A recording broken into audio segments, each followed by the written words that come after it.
एक छोटे से गांव में धनिया नाम का कुम्हार रहता था। वो मिट्टी के बर्तन और खिलौने बनाया करता था। धनिया खिलौने को शहर जाकर बेचा करता था। कभी कभी उसके 2-4 खिलौने बिक जाते तो कभी वो भी नहीं बिकते। जैसे तैसे उसका गुजारा चलता था। एक दिन उसकी पत्नी मालती ने कहा, सुनो जी, क्यों न शहर जाकर कोई नौकरी ही कर लो। नौकरी करोगे तो महीने के अंत में कुछ पैसे तो आएगा। पत्नी की बात सुनकर धनिया को भी लगा कि ऐसा करने से उसकी जिंदगी बदल सकती है। धनिया ने पत्नी की बात मान ली और शहर चला गया।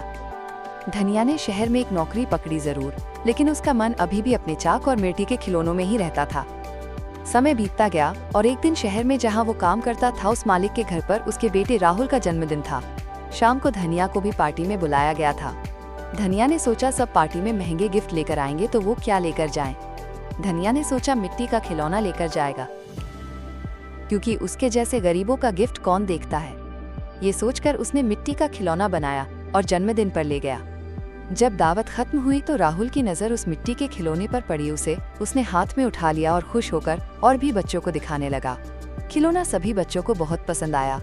बाकी बच्चे भी जिद करने लगे कि उनको भी वैसा ही खिलौना चाहिए। सबने सोचा इतना महंगा तोहफा कौन लेकर आया होगा।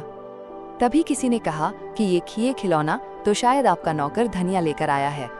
इतना सुनते ही सब हैरान हो गए, भी एक दूसरे का चेहरा देखने लगे। तभी मालिक बोला, धनिया तो बहुत गरीब है, इतना महंगा खिलौना कहाँ से लाया है। मालिक ने धनिया को बुलाया और तो वो घबरा गया।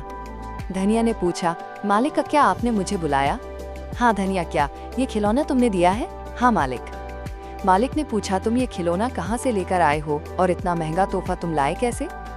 इतना सुन धनिया मन ही मन खुश होता है और मुस्कुराते हुए बोलता है, माफ कीजिएगा मालिक आए, कोई महंगा तोहफा नहीं है, ये मैंने खुद बनाया है। गांव में यही खिलौना बनाकर मैं अपने परिवार का गुजारा करता था, लेकिन इससे अब घर नहीं चलता, इसलिए आपके यहाँ नौकरी करने आया हूँ। मालिक ने कहा, क्या तुम अब भी इसी तरीके के खिलौने बना सकता हो। हाँ मालिक, बिल्कुल बना सकता हूँ, जब कल मैं आऊंगा तो खिलौना बनाकर लेता आऊंगा। अगले दिन धनिया ने रंग बिरंगे खिलौने बनाकर दिए। ये देख मालिक ने सोचा, क्यों ना मैं खिलौने का भी बिजनेस करूं। इसके बाद मालिक ने धनिया को रहने के लिए घर दे दिया और उसे खिलौने बनाने का काम दे दिया। धनिया को इसके लिए मोटी रकम भी मिलने लगा और वो अपने परिवार के साथ खुशी खुशी रहने लगा।